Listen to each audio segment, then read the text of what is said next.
Hello students. Today we are going to learn about figures of speech. And before we start today's session, let me ask you a question. Would you like to watch a dull, boring movie or a very interesting, amusing and a refreshing movie? Of course, your answer is going to be interesting and amusing movie. In the same way, our language and writing should be interesting, clear, and refreshing. And how can you do that? Yes, we can do that with the help of figures of speech. Now let us see what are figures of speech. A figure of speech is a word or phrase using figurative language.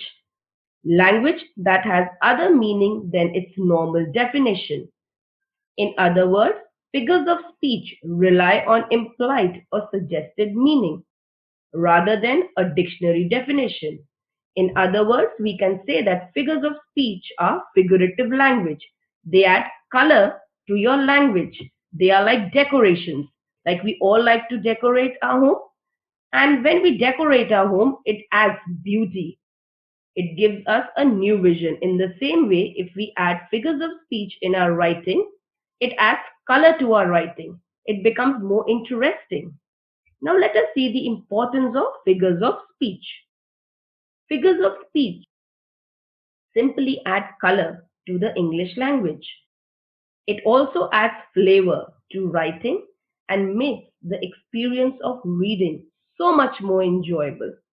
It brings beauty, emphasis, and clarity to what could have been just a mundane and improvised rendition. That means that when you add figures of speech in your writing, it brings out beauty.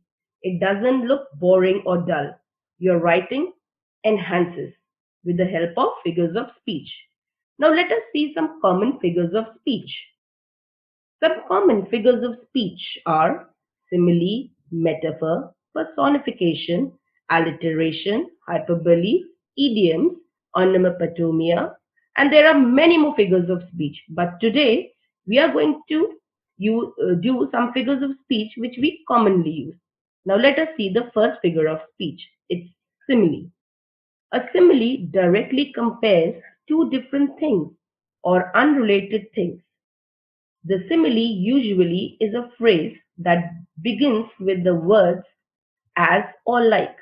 Now here are two examples of simile. Sean is as cunning as a fox. Now here we are comparing Sean's cunningness with a fox. You all know that a fox is an animal that is famous for its cunningness. It is a very sly animal. So here we are comparing Sean's cunningness with a fox. The kids fought like cats and dogs. Have you seen how the cats and dogs fight? Chasing one another, growling, howling. In the same way, here we are comparing that the kids were fighting same as the dogs and cats fight. And here you can see that we have used, in the first sentence, we have used the word as, and in the second, we have used the word like. Now let's come to the next figure of speech. It's alliteration. Alliteration is the repetition of the same consonant sounds at the beginning of the words that are in close proximity to each other. This repetition of sounds brings attention to the lines in which it is used and creates more oral rhythm. Note that alliteration is dependent on the beginning sounds and not the beginning letters. Now you have to remember this. Alliteration is the beginning sounds and not the beginning letter. Examples of alliteration. She sells by the seashore. In this example, we are repeating the letter S and it's like a tongue twister. Like come to the next one. Peter Piper picked a peck of pickled peppers. So I think by the time I come to the next figures of speech, you can just try reading out a little fast. Now let's come to the next one. I hope you had a nice time doing the alliteration and the example. Now come to the next one.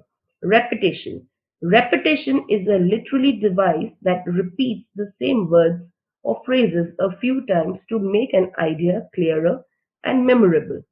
Alliteration makes specific emphasis on sounds in words, while repetition engages in repeating the same words or sequence of words to make a point in the written word. Now, alliteration is different from repetition. Repetition is the repetition of the words, not the letters or the sound. Like here you can see the example, let it snow, let it snow, let it snow. We are repeating the words again and again to bring the emphasis. And the next example, and miles to go before I sleep, and miles to go before I sleep. Here also we are repeating the words again and again. Personification. Now the next one is personification, in which a thing, an idea, or an animal is given human attributes. The non human objects are portrayed in such a way that we feel they have the ability to act like human beings. Now, here are examples.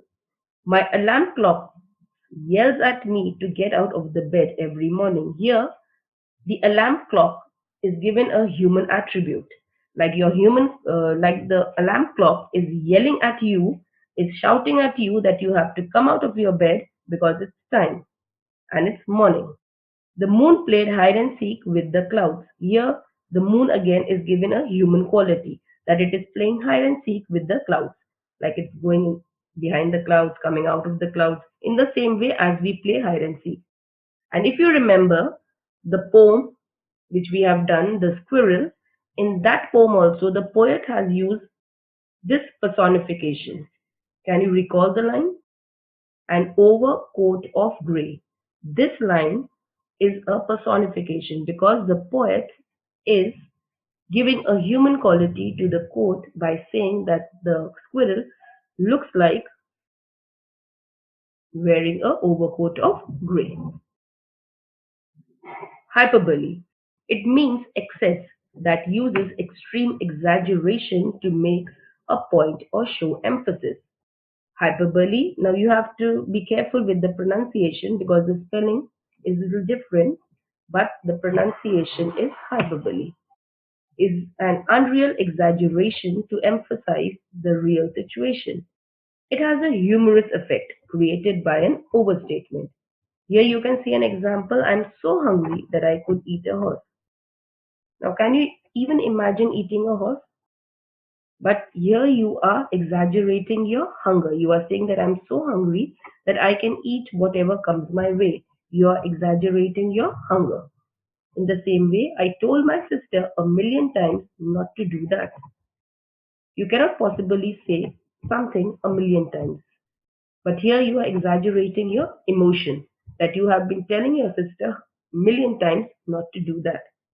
Again, Harry is so tall that he can touch the clouds. Here again, it's an exaggeration. The height has been exaggerated. So it's an exaggeration. Now, students, I hope you have understood it. I'm going to upload notes and assignments based on figures of speech. And I'm very sure that you had a whale of time doing doing this figures of speech. And I want all my children to be as cheerful as a lark. Thank you and have a nice day.